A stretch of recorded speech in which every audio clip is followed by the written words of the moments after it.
ಏನಂತ ಹೇಳ್ತಾ ಇದ್ದಾರೆ ಇಲ್ಲಿ, it will unsettle existing social order. ಇದೇನಾದರೂ ಮಾಡಿಬಿಟ್ರೆ ಕೋಲಾಹಲ ಆಗಿಬಿಡ್ತದೆ ಸಮಾಜದಲ್ಲಿ, ಮೆರಿಟ್ ಅನ್ನೋದೇನೂ ಉಳಿಯೋದಿಲ್ಲ, ಎಲ್ಲನೂ ರಿಸರ್ವೇಷನಿಗೆ ಹೋಗುತ್ತೆ ಅಂದ್ಬಿಟ್ಟು ಅವ್ರ ಒಫಿಷಿಯಲ್ ಸ್ಟ್ಯಾಂಡ್ ಇದೆ.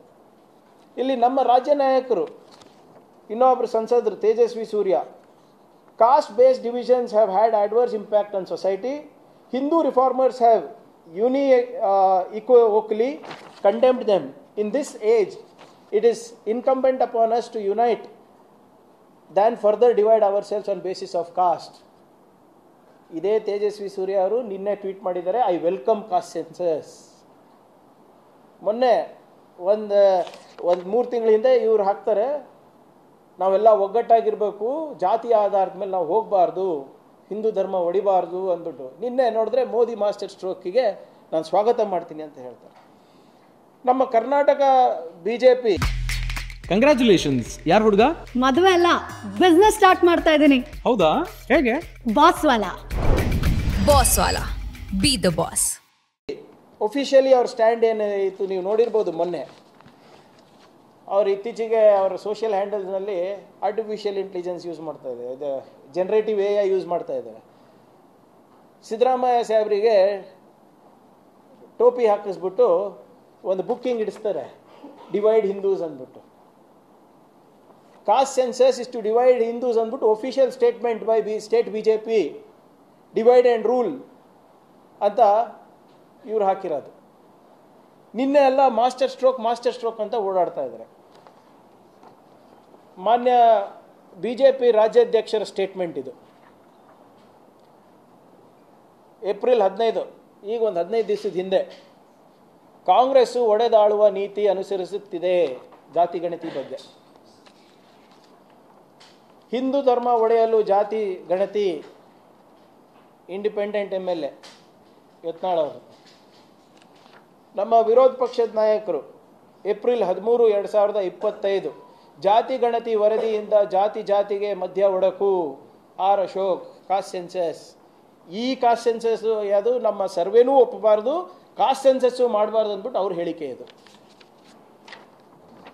ಮಾಜಿ ಸಂಸದರು ಮೈಸೂರು, ಅಧಿಕಾರದಲ್ಲಿ ಮುಂದುವರಿಯಲು ಸಿದ್ದರಾಮಯ್ಯರಿಂದ ಹಿಂದೂ ಸಮಾಜ ಒಡೆಯುವ ಪ್ರಯತ್ನ. ಪ್ರತಾಪ್ ಸಿಂಹ ಅವರು. ಇದು ನಮ್ಮ ರಾಜ್ಯ BJP ನಾಯಕರು ಹೇಳ್ತಾರೆ. ಈಗ ಒಂದು ವಾರದ ಹಿಂದೆ ಅವ್ರ ಸ್ಟೇಟ್ಮೆಂಟ್ಗಳು ಇವೆಲ್ಲನೂ. ಯಾರು ಡಿವೈಡ್ ಆ್ಯಂಡ್ ರೂಲು ಹಿಂದೂ ಸಮಾಜ ಒಡೆಯಲಿಕ್ಕೆ ಮಾಡ್ತಾ ಇದ್ದಾರೆ ಅಂತ ಹೇಳಿದವರು, ಮೋದಿ ಅವರು ರಾತ್ರೋರಾತ್ರಿ ಜಾತಿ ಗಣತಿ ಮಾಡಲೇಬೇಕು, ಆವಾಗ ನಾವು ನ್ಯಾಯ, ನಮಗೆ ಸಮಾಜಗಳಿಗೆ ನ್ಯಾಯ ಸಿಗುತ್ತೆ ಅಂದ ತಕ್ಷಣ ಮಾಸ್ಟರ್ ಸ್ಟ್ರೋಕ್ ಆಗಿಬಿಡ್ತಲ್ಲ ಇದು. ಹೆಂಗೆ?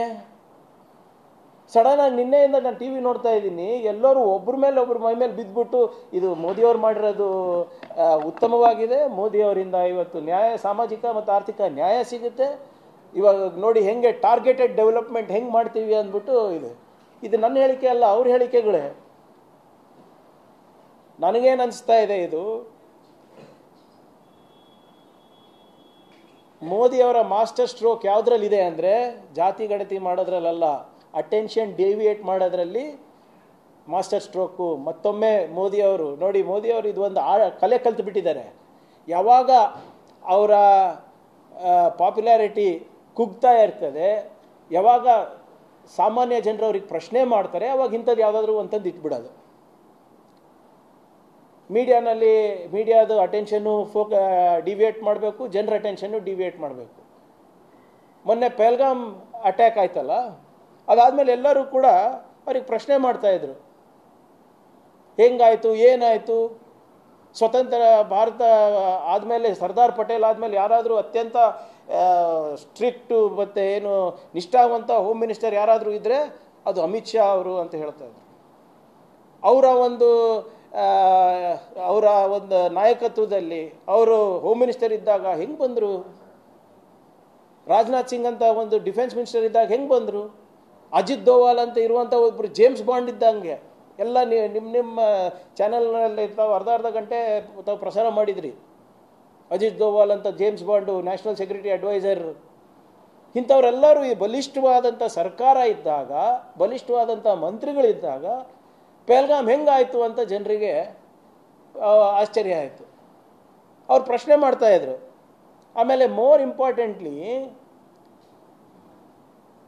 ಎಲ್ಲರದು ನಿರೀಕ್ಷೆ ಏನಿತ್ತು, ಪ್ರಧಾನಮಂತ್ರಿಯವರು ಏನಾದರೂ ಒಂದು ಆ್ಯಕ್ಷನ್ ತಗೋತಾರೆ, ಡಿಸಿಸಿವ್ ಆ್ಯಕ್ಷನ್ ತಗೋತಾರೆ, ಸರ್ಜಿಕಲ್ ಸ್ಟ್ರೈಕ್ ಮಾಡ್ತಾರೆ.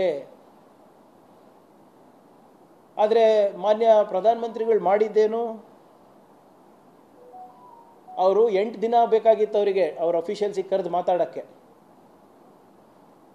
ಜನರು ಬೇಸತ್ತು ಹೋಗಿದ್ದರು, ಏನಪ್ಪ ಏನೂ ಆಗ್ತಾ ಇಲ್ಲ ಅಂತ. ಇದು ಯಾಕೆ ಮೋದಿಯವ್ರ ಮೇಲೆ ಇಷ್ಟು ನಿರೀಕ್ಷೆ ಅಂದರೆ,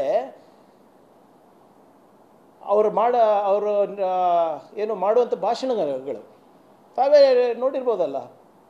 ಕೆಂಪುಕೋಟೆ ಮೇಲೆ ನಿಂತ್ಕೊಂಡು ಹೇಳ್ತಾರೆ, ಪಾಕಿಸ್ತಾನಿಗೆ ಲವ್ ಲೆಟರ್ ಬರೆಯೋದು ನಿಲ್ಲಿಸ್ಬಿಡ್ಬೇಕು ಮನಮೋಹನ್ ಸಿಂಗ್ ಅವರು, ನಿಮಗೆ ತಾಕತ್ತು ದಮ್ಮಿಲ್ಲ, 56 ಇಂಚ್ ಕಾ ಸೀನಾ ಚಾಹಿಯೇ ಅಂತ ಹೇಳ್ತಾ ಇದ್ರಲ್ಲ. ಏನಾಯ್ತು? ಲಾಲ್ ಆಂಕ್ ದಿಖಾನಾ ಚಾಹಿಯೇ ಅಂತ ಇದ್ರಲ್ಲ, ಏನಾಯ್ತು? ಇವೆಲ್ಲ ಜನರಲ್ಲಿ ಇವರು ಒಂದು ಇಮೇಜ್ ಕ್ರಿಯೇಟ್ ಮಾಡ್ಕೊಂಡಿದ್ದಾರೆ. ಏನಾದರೂ ಆದರೆ ನಾವು ಡಿಸಿಸಿವ್ ಆ್ಯಕ್ಷನ್ ತಗೋತೀವಿ, ಸರ್ಜಿಕಲ್ ಸ್ಟ್ರೈಕ್ ಮಾಡ್ತೀವಿ, ನಾವು ಯಾವುದಕ್ಕೂ ಹೆದರೋದಿಲ್ಲ, ಟ್ರಂಪ್ ನಮ್ಮ ಜೊತೆ ಇದ್ದಾರೆ. ಏನಾಯ್ತಪ್ಪ? ಟ್ರಂಪ್ ಇಲ್ಲಿವರೆಗೂ ಖಂಡಿಸಿದಾರಾ ಇದನ್ನ? ಜನ ಪ್ರಶ್ನೆ ಮಾಡ್ತಾ ಇದ್ರು ಇದನ್ನ. ಆಲ್ ಪಾರ್ಟಿ ಮೀಟಿಂಗಿಗೆ ಕರೆದ್ರೂ ಕೂಡ ಪ್ರಧಾನಮಂತ್ರಿ ಮೋದಿಯವರು ಹೋಗಿಲ್ಲ. ಯಾಕೆ? ಇದಕ್ಕಿಂತ ಏನು ಇಂಪಾರ್ಟೆಂಟ್ ಇತ್ತು? ನೀವು ಪಾಕಿಸ್ತಾನ ಮೇಲೆ ಸರ್ಜಿಕಲ್ ಸ್ಟ್ರೈಕ್ ಮಾಡೋದು ಬಿಟ್ಟು 16 ಯೂಟ್ಯೂಬ್ ಚಾನೆಲ್ ಬ್ಯಾನ್ ಮಾಡಿದ್ದೀರಾ ರೀ ನೀವು. ಜನ ನಗ್ತಾ ಇದ್ದಾರೆ. ನಿಮ್ಮ ಫ್ರೆಂಡ್ ಡೊನಾಲ್ಡ್ ಟ್ರಂಪ್ ಖಂಡಿಸಲೇ ಇಲ್ಲ ಇದನ್ನ ಇನ್ನೂ 8 ದಿನ ಆದ್ರೂ ಕೂಡ. ಯಾವುದಕ್ಕೆ ಇಷ್ಟು ಹೆದರಿಕೆ? ಎಂಟೈರ್ ಆಪೋಸಿಷನ್ ಏನು ಹೇಳಿದೆ ಹೇಳಿ? ಇದನ್ನು ಪೊಲಿಟಿಸೈಸ್ ಮಾಡೋದಿಲ್ಲ, ಇಂಥ ಸಂದರ್ಭದಲ್ಲಿ ನಾವು ನಿಮ್ಮ ಜೊತೆ ಇದ್ದೀವಿ, ನೀವೇನು ಡಿಸಿಷನ್ ತಗೋತೀರಾ ನಾವು ರೆಡಿ ಇದ್ದೀವಿ ಅಂತ ಹೇಳಿದಾಗ ಕೂಡ ಯಾಕೆ ಹೆದರಿಕೆ?